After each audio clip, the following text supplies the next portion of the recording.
تاکہ عید کے بعد انشاءاللہ ایمان باللہ کے بعد ایمان بالملائکہ اس کے بارے میں بات آپ کے سامنے شروع کی جائے. تو آج ہم اس بحث کو مکمل کرنا چاہتے ہیں انشاءاللہ ہمارے ساتھ مکمل ہو جائے گی. توحید اسماء و صفات کے تعلق سے جو باتیں آپ کے سامنے چل رہی تھی ان باتوں کو ہم آپ کے سامنے پھر سے جو ہے بیان کرتے ہیں. کچھ جو ہے ضابطے اس کے کچھ قواعد رہ گئے تھے, ہم چاہتے ہیں کہ وہ مکمل ہو جائیں. پچھلے ہفتے ہم نے جو قاعدہ آپ کے سامنے بیان کیا تھا اس میں ہوتا ہے کہیں تھوڑی بہت یہ ہو ڈاؤٹ کسی طرح کا ہو, اس لیے اس کو میں پھر سے دوبارہ کیونکہ آخر میں ہم نے جلدی جلدی بیان کیا تھا تو ہو سکتا ہے کہ کچھ باتیں آپ میں سے بعض لوگوں کو پوری طریقے سے سمجھ میں نہ آئی ہو, تو ہم چاہتے ہیں کہ اس کی وضاحت جو ہے اور آ جائے. ہم نے یہ بات آپ سے ضابطے کے طور پر بیان کی تھی کہ صفات کا واقف ہے اللہ تعالیٰ کے نام اور دوسرا کیا ہے اللہ تعالیٰ کی صفات, دونوں کو ملا کے کہتے ہیں اسماء و صفات, یعنی اللہ تعالیٰ کے نام اور اللہ تعالیٰ کی صفات. ہم نے یہ بھی کہا آپ سے کہ اللہ تعالیٰ کے جو بھی نام ہیں یہ سارے کے سارے نام صفاتی نام ہیں, یعنی ہر نام کے ساتھ صفت ہے, لیکن اللہ تبارک و تعالیٰ کی جو صفات ہیں یہ ناموں سے بھی زیادہ ہیں, کیونکہ بعض ایسی صفات ہیں جن کے ساتھ نام نہیں ہے. جیسے یہ مثال بھی آئی آپ کے سامنے کہ اللہ تعالیٰ غصہ کرتا ہے, اللہ تعالیٰ خوش ہوتا ہے, ہم کہتے ہیں رضی اللہ عنہ, اللہ ہم سے راضی ہوا. اللہ تعالیٰ کا راضی ہونا یہ اللہ تعالیٰ کی صفت ہے, لیکن اس کے ساتھ نام نہیں ہے. یہ دو مثالیں ہیں, مطلب ایسی صفات بہت زیادہ ہیں اللہ تعالیٰ کی جن کے ساتھ نام نہیں ہے. اسی لیے کہا جاتا ہے کہ صفات کا اللہ تعالیٰ کی صفات کا باب یہ اللہ تعالیٰ کے ناموں کے مقابلے میں زیادہ وسیع ہے. یہ چیز زیادہ پائی جاتی ہے, صفات زیادہ پائی جاتی ہے اللہ تعالیٰ کی جو کتاب و سنت میں بیان کی گئی ہیں. اسی ضمن میں یہ بات بھی آئی تھی, اب یہ ذہن میں رکھیے کہ اللہ تعالیٰ کی جو صفات ہیں اس کی دو قسمیں کی جاتی ہیں. ایک کو صفت ذات کہتے ہیں, صفات ذاتیہ کہتے ہیں عربی میں, اور دوسرے کو صفات فعلیہ کہتے ہیں. یہ بھی پچھلے ہفتے آیا تھا, میں صرف اس لیے دوہرا رہا ہوں کہ کہیں کوئی ڈاؤٹ کسی طرح کا رہا ہو تو اور کلیئر ہو جائے. تو صفات ذاتیہ اور صفات فعلیہ, تو ایک صفت ہے جو اللہ تعالیٰ کی ذات کے ساتھ ہے, یعنی وہ صفت ہمیشہ اللہ تعالیٰ کی رہتی ہے, وہ مشیت کا اس سے تعلق نہیں کہ جب مشیت ہوگی تب وہ صفت پائی جائے گی. جیسے ہم کہتے ہیں رحمان اللہ تعالیٰ کا نام ہے, اس کے ساتھ اس کی صفت ہے رحمت کی, رحمت کی صفت ہمیشہ اللہ تعالیٰ کے ساتھ رہتی ہے. اللہ تعالیٰ کے ناموں میں سے ایک نام الحی ہے. الحی کے معنی ہم اردو میں کہتے ہیں زندہ, حیات. حیات یہ اللہ تعالیٰ کی صفت ہے, یہ صفت صفت ذاتی کہلاتی ہے, ذات کے ساتھ ہے. کبھی ایسا نہیں کہ اللہ تعالیٰ جب چاہے گا تب زندہ رہے گا, جب چاہے ایسا کچھ بھی نہیں ہے, وہ ذات کے ساتھ ہے اللہ تعالیٰ. تو دوسری قسم ہے اس کو صفت فعل کہتے ہیں. صفت فعل کا مطلب یہ ہوتا ہے کہ یہ اللہ تعالیٰ کی مشیت پر ہے. مشیت یعنی ارادہ. تو جب اللہ تعالیٰ چاہتا ہے ایسا کرتا ہے. جیسے اللہ تعالیٰ کی دو صفتیں اس سلسلے میں, ایک صفت ہے الرحمن علی العرش استوى, رحمان عرش پر مستوی ہے, یعنی استوا کی صفت. اور دوسری صفت ہے ینزل ربنا تبارک و تعالی الی السماء الدنیا. اللہ کے رسول ہم کہتے ہیں کہ اللہ تعالیٰ سماء دنیا پر نزول فرماتا ہے.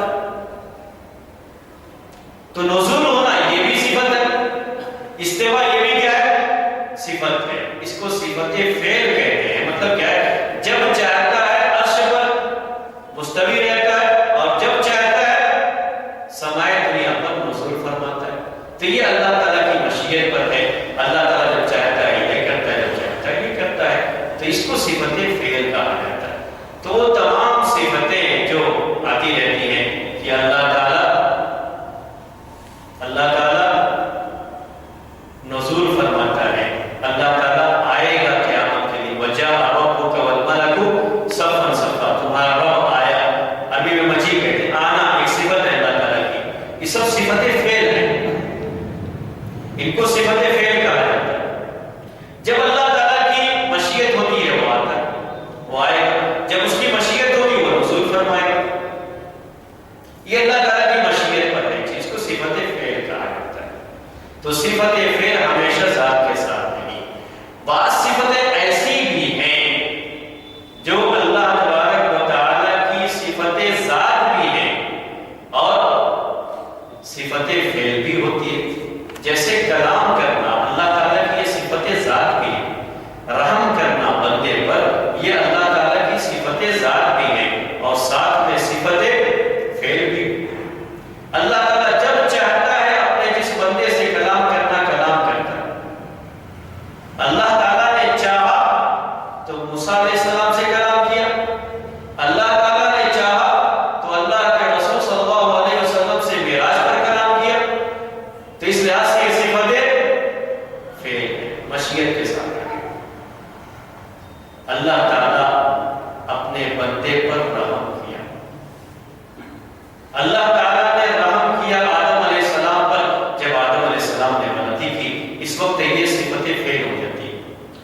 ویسے رحم کرنا اللہ تعالیٰ کی صفت ذات تھی۔ ایوب علیہ السلام پر اللہ تعالیٰ نے رحم کیا۔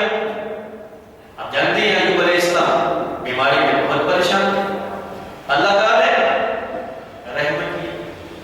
اس وقت اللہ تعالیٰ کا رحم کرنا، اس کی مشیت جب ہوئی تو اللہ تعالیٰ نے رحم کیا، ان کی بیماری کو دور کر دیا۔ اس وقت اللہ تعالیٰ کی وہ رحمت اللہ کی مشیت کے ساتھ ہے تو اسے صفت فعل کہا جاتا ہے۔ تو یہ صفت ذات اور صفت فعل کا مسئلہ ہوتا ہے۔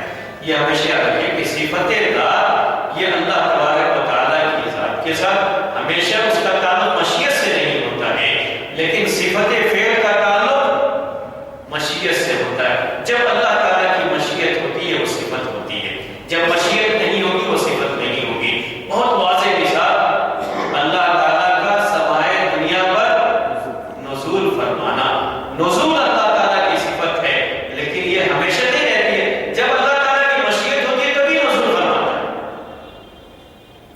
جب مشیت نہیں ہوگی نزول نہیں فرماتا ہے۔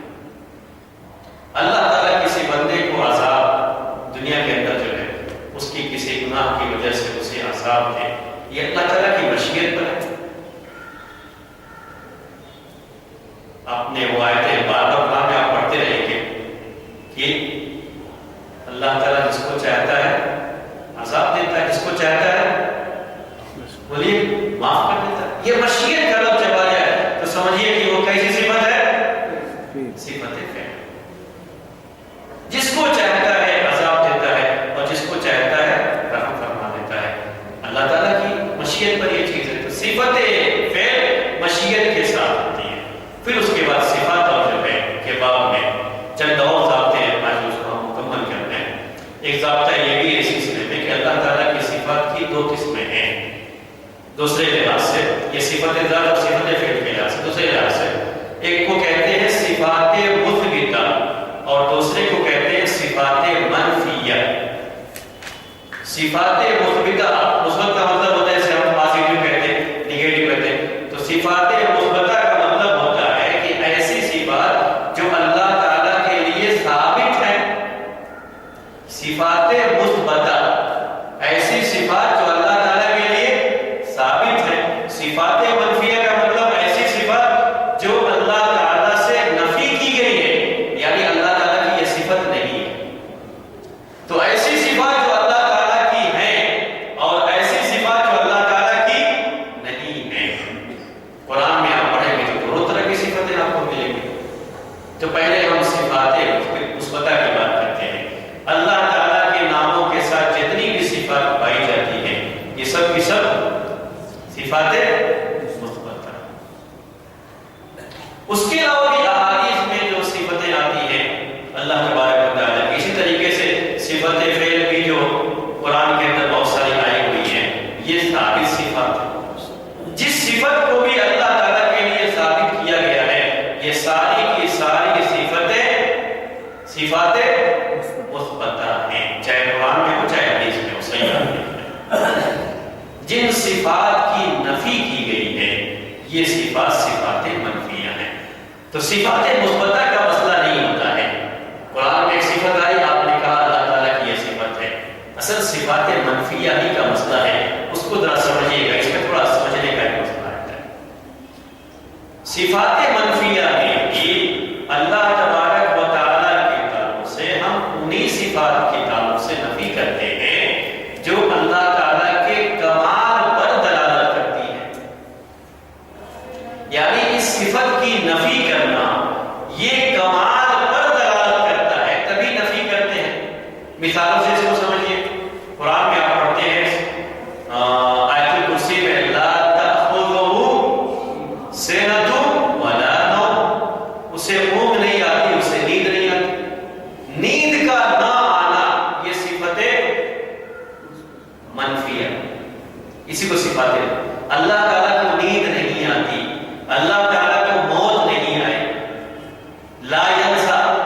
نسیان کی صفت نہیں ہے اس کی، انہیں کو صفات منفیہ کہا جاتا ہے۔ یہ نفی کرنا کمال پر دلالت کرتا ہے۔ ایک ذات جس کو نیند نہیں آتی، اس کا مطلب یہ ہے کہ بہت ہی کامل درجے کی وہ ذات ہے، جسے نیند کی ضرورت نہیں ہے۔ جتنی بھی مخلوقات ہیں سب کو جو بھی ہے زندہ کہا جاتا ہے، اس کو کیا ضرورت پڑتی ہے؟ نیند کی ضرورت پڑتی ہے، کیونکہ وہ کمال درجے کی نہیں، ناقص ہے۔ آپ بھی رات میں جاگے ہیں، دن کو نہ سوئے تو کیا آپ رات جاگ سکتے ہیں؟ نہیں جاگ سکتے۔ نیند کی ضرورت پڑتی ہے، اللہ تعالیٰ کو نیند کی ضرورت نہیں ہے، یہ کمال کی صفت ہے۔ یہاں نفی کرنا اللہ تعالیٰ کے کمال پر دلالت کرتا ہے۔ اسی طریقے سے اللہ تبارک و تعالیٰ بھولتا نہیں ہے، نہ بھولنا یہ کمال کو بتاتا ہے۔ یعنی اللہ تبارک و تعالیٰ جو حفظ اس کا ہے وہ اتنا کمال کا ہے کہ وہ بھولتا نہیں ہے۔ اس کمال کو بتانے کے لیے جہاں کہیں بھی قرآن میں یا حدیث میں صفات منفیہ آئی ہیں، یہ بہت کم ہے، پہلے ذہن میں رکھیے گا، یہ بہت کم ہے۔ ہمیشہ وہ کس کے لیے آئی ہے؟ کمال کو بتانے کے لیے آئی، اس کے مقابلے میں جو کمال ہے اس کو بتانے کے لیے آئی۔ اللہ تعالیٰ ظلم نہیں کرتا، لیس بظلام للعبید، بندوں پر ظلم کرنا، ظلم نہ کرنا یہ صفت ہے، منفی صفت ہے۔ ظلم نہ کرنا یہ کمال کو بتاتا ہے انصاف کے معاملے میں، کہ اللہ تعالیٰ کا عدل کمال درجے کا ہے کہ کبھی اس سے ظلم نہیں ہو سکتا۔ اللہ تعالیٰ نے زمین و آسمان کو پیدا کیا، پوری کائنات کو پیدا کیا، وہاں قرآن میں آتا ہے وَمَا مَسَّنَا بِاللُّغُوبِ، اللہ تعالیٰ کو تھکاوٹ نہیں ہو، تو تھکاوٹ کا نہ ہونا یہ اللہ تعالیٰ کے کمال کو بتاتا ہے۔ تو یہ منفی صفت ہے کہ اللہ تعالیٰ کو تھکاوٹ نہیں ہوتی۔ میں یہ زور اس لیے ذرا اچھی طرح سمجھ لیجیے کہ بہت ساری ایسی چیزیں ہوتی ہیں کہ اللہ تعالیٰ کی وہ بھی صفتیں نہیں، لیکن ہم کہیں گے نہیں ویسے، کیونکہ اس کے مقابلے میں کمال نہیں پایا جاتا۔ جہاں صفت نفی کی گئی ہے وہاں اس کے مقابلے میں کمال کو ثابت کرنے کے لیے نفی کی گئی ہے، ورنہ بہت زیادہ اس طرح کی صفتیں نہیں بیان کی گئی ہوتی۔ اللہ تعالیٰ جو سورہ اخلاص کی بات ہے تو اس میں بھی وہ بات، سورہ اخلاص میں جو بات ہے اس میں بھی نفی کی گئی ہے۔ سورہ اخلاص میں بھی کہا گیا کہ لم یلد ولم یولد، یہ اللہ تعالیٰ کے کمال کو بتانے کے لیے نفی کی گئی، یہ بھی صفات منفیہ میں سے ہے۔ وَلَمْ يَكُنْ لَهُ كُفُوًا أَحَدٌ، اللہ تعالیٰ کے مثل کوئی چیز نہیں، لَيْسَ كَمِثْلِهِ شَيْءٌ، اس کے مثل کوئی چیز نہیں، مثل کی نفی کی گئی ہے، یہ صفات منفیہ میں سے ہے، یہ اللہ تعالیٰ کے کمال کو بتانے کے لیے۔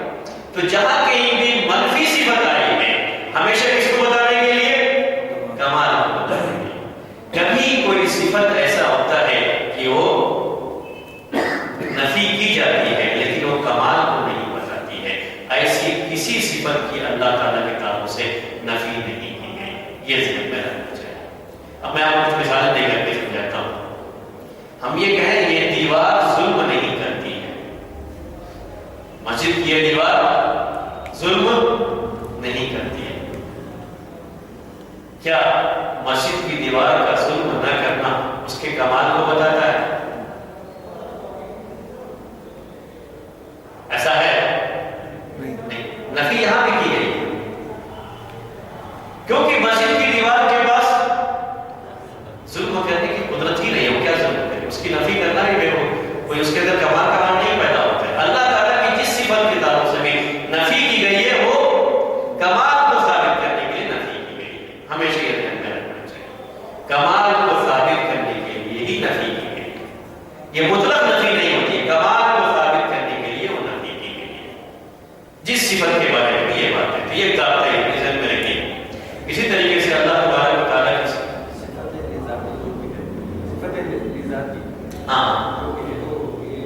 لذاتی نہیں ہے، وہ صفت ذاتی، صفت ذاتی، ہاں وہ جو تو یہ سب اس کے اندر پائی گئی۔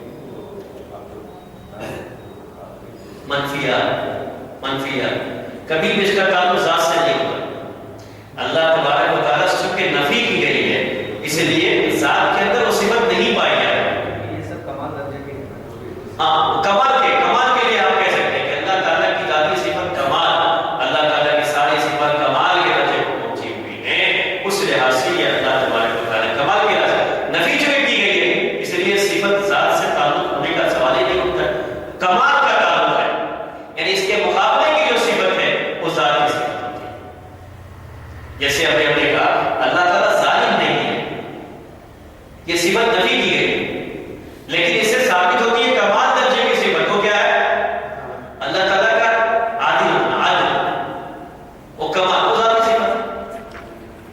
تو منفی کے مقابلے کی جو صفت ہے وہ کمال کے درجے کی ہوگی اور وہ ذاتی صفت ہوگی. جی جیسے ذاتی صفات اور منفی صفات میں جیسے اللہ تعالیٰ حی ہے، جی ہاں. اور اسی طرح سے منفی جیسے اللہ تعالیٰ کو موت نہیں ہے. موت نہیں آتی، جیسے یہ بھی ہے کہ اللہ تعالیٰ کو موت نہیں آتی، یہ منفی صفت ہے. صفات منفیہ کہتے ہیں موت نہیں آتی. موت نہ آنا اللہ تعالیٰ کی کمال حیات، کمال کی صفت وہ کون سی ہے؟ کمال حیات کو یہ نفی بتاتی ہے. اور یہ صفت ثابت بھی ہے اللہ تعالیٰ کے لیے، وہ ذاتی صفت ہی ہے، کمال حیات کو یہ چیز بتا رہی ہے. تو ہمیشہ یہ ذہن میں رکھیے کہ جتنی بھی صفات منفیہ ہیں، اصل یہی ضابطہ ذہن میں رکھنا ہوتا ہے کہ جتنی بھی صفات منفیہ ہیں سب کس کو بتاتی ہیں؟ کمال کو بتاتی ہیں. کمال کو بتانے کے لیے ان صفات کی نفی کی گئی ہے، مطلق نفی نہیں کی گئی. ورنہ بعد میں لوگوں نے اس طرح کی باتیں اصل میں کہنی شروع کی، اسی لیے یہ بات کہی جاتی ہے کہ ایسی منفی صفات جو قرآن یا حدیث میں نہیں آئی ہوئی ہیں، ہم ان منفی صفات کو اللہ تعالیٰ کے لیے نہیں بیان کریں گے، وہ لفظ ہی استعمال نہیں کریں گے. حالانکہ ہے کہ اللہ تعالیٰ کے بارے میں ہم وہ بات کہہ سکتے ہیں لیکن ہم استعمال نہیں کرتے کیونکہ اس کے مقابلے میں کمال کی کوئی صفت نہیں پائی جا رہی، کمال کی کوئی صفت نہیں پائی جا رہی، اس لیے جو ہے وہاں استعمال نہیں کرتے. بس ان ضابطوں میں سے ایک ضابطہ میں جو ہے یہ ضابطے ختم کر دوں. یہ جو بات ہوئی کہ منفی صفت اور ذاتی کے ساتھ لنک ہے، اس میں اللہ لائی ہو تو اللہ جو ہدایت نہیں دیتا جی وہ بھی منفی ہے، لیکن اس کا جو یہ ہے وہ اس کے مقابلے میں کبھی بھی یاد رکھیے کہ یہ جو ہے صفت منفی ہدایت دینے کی بات ہاں وہ کچھ خاص لوگوں کے ساتھ ہے تو کہتے ہیں یہ ہدایت صفت فعل ہے جو اللہ تعالیٰ کی مشیت ہے. تو اللہ تعالیٰ کی مشیت کے ساتھ وہ نفی جڑی ہوئی ہے. تو کبھی بھی جب صفت جو منفی ہے مشیت کے ساتھ جڑ جائے گی تو اس کے مقابلے میں لازمی طور پر صفت رہے گی جو مشیت کے ساتھ رہے گی اور وہ صفت کمال ہدایت دینے کی رہے گی.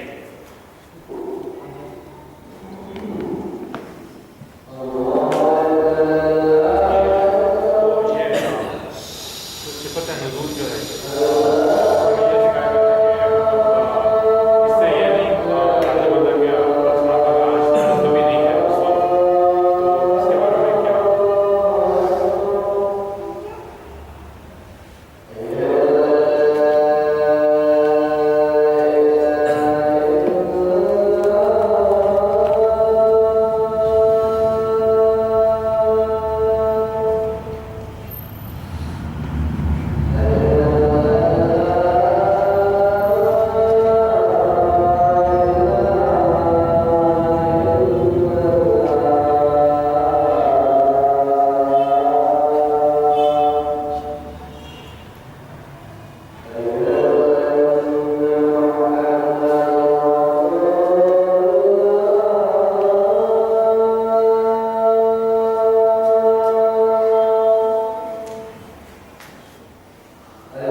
یہ سوال ہے کہ اللہ تعالیٰ عرش پر مستوی ہے، اللہ تعالیٰ نزول فرماتا ہے، یہ بات کب کہی جاتی ہے کہ جن لوگوں نے بھی، جو ابھی آپ نے کہا کہ نزول کا مطلب یہ نہیں ہوتا ہے کہ وہ مستوی نہیں ہے، یہ جو بات کہی جاتی ہے کیوں کہی جاتی ہے؟ جن لوگوں نے بھی اللہ تعالیٰ کے نزول کا انکار کیا ہے، اللہ تعالیٰ کے نزول کا انکار کیا ہے، ان کے ذہن میں یہی بات رہی کہ جب نزول فرمائے گا تو عرش خالی ہو جائے گا۔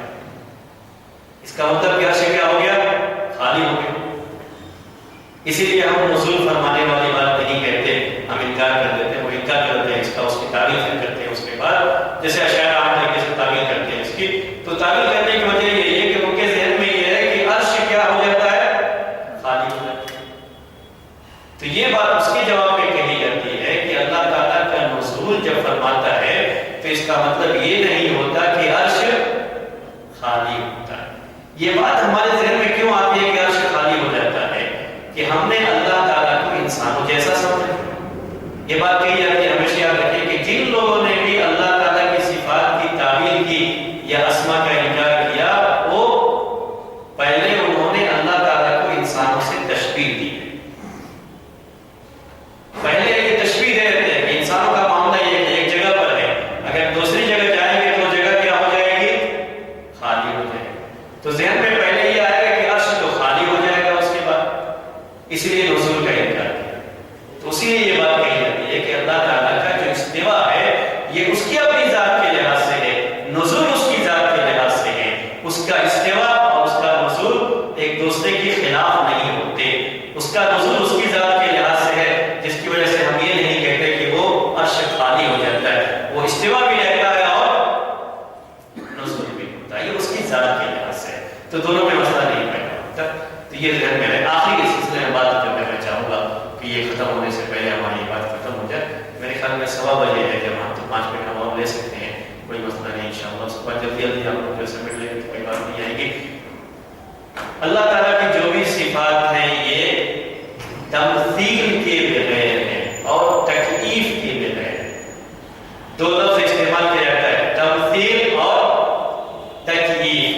بعض لوگ 3 لفظ استعمال کرتے ہیں، تمثیل، تشبیہ اور تکییف۔ اللہ تعالیٰ کی صفات کو ہم ثابت مانتے ہیں تو ساتھ میں یہ بھی یاد رکھنا چاہیے کہ اللہ تعالیٰ کی یہ صفات ہم ثابت مانتے ہیں بغیر تمثیل کے، بغیر تشبیہ کے اور بغیر تکییف کے۔ بہتر یہ ہے کہ ہم 2 ہی لفظ استعمال کریں، بغیر تمثیل کے اور بغیر تکییف کے۔ تمثیل اور تشبیہ میں عربی زبان میں تھوڑا سا فرق ہے۔ تمثیل کہتے ہیں کہ ایک چیز دوسری چیز کے بالکل برابر ہو۔ نہیں کیا کہتے ہیں اس کو؟ سملر کہتے ہیں، اس کو کیا کہتے ہیں؟ ہاں، بالکل ایک جیسی دونوں ہو، اس کو تمثیل کہتے ہیں۔ اور تشبیہ کہتے ہیں ایک جیسی ہونا ضروری نہیں، اگر اس کے لیے تھوڑی بھی صفت پائے تو تشبیہ کہہ سکتے ہیں۔ جیسے ایک انسان کو شیر سے تشبیہ دی جاتی ہے، انسان تو شیر جیسا نہیں ہے، صرف بہادری کی وجہ سے۔ تو تشبیہ کے مقابلے میں کیا لفظ استعمال کرنا چاہیے؟ تشبیہ کا لفظ استعمال کرنا چاہیے، کیونکہ حدیث قرآن میں کیا آیا ہوا؟ لیس کمثلہ شیء، اس کے مثل کوئی چیز نہیں۔ وہی لفظ ہمیں بھی استعمال کرنا چاہیے۔ تمثیل کا لفظ زیادہ مناسب ہے۔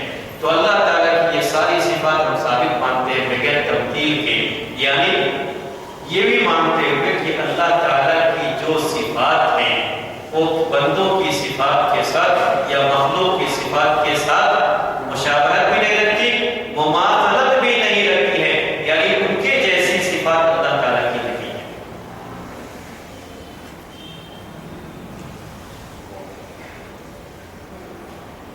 ٹھیک ہے، یہ بات ہے ذہن میں، ان کے جیسی نہیں ہے۔ اب بھی آپ یہ سوال کریں کہ یہ کیسے بات ہو سکتی ہے کہ ہم جو ہے وہی لفظ بندوں کے لیے بھی استعمال کرتے ہیں۔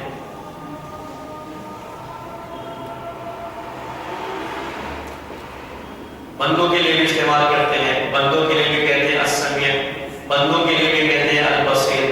ہم کہتے ہیں بندوں کے لیے بھی ید، ید ہاتھ، وجہ چہرہ، عین آنکھ۔ اللہ تعالیٰ کے لیے بھی ہم یہ صفت مانتے ہیں، بندوں کے لیے بھی یہ صفت مانتے ہیں۔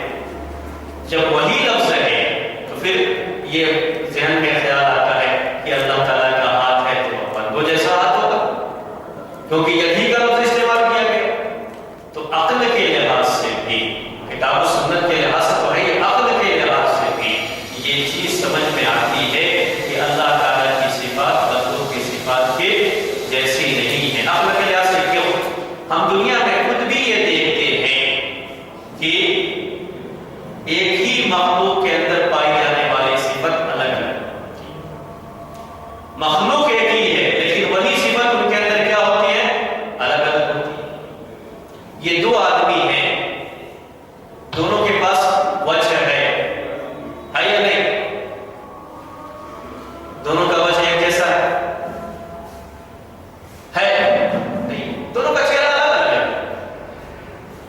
جب یہ چیزیں مخلوق کے اندر آپ کو نظر آتی ہیں، وہ بھی ایک ہی مخلوق، ورنہ مخلوقات بدل دیجیے تو ہاتھی کا چہرہ انسان کے چہرے سے الگ ہے، لیکن وجہ اس کے لیے بھی کہتے ہیں۔ ہاتھی کا پیر انسان کے پیر سے الگ ہے، ہم جو ہے لفظ وہی استعمال کرتے ہیں ہاتھی کے لیے بھی۔ رجل کا لفظ عربی میں کہتے ہیں، اردو میں ہم پیر کہتے ہیں، انسان کے لیے بھی کہتے ہیں، اس کے لیے بھی کہتے ہیں۔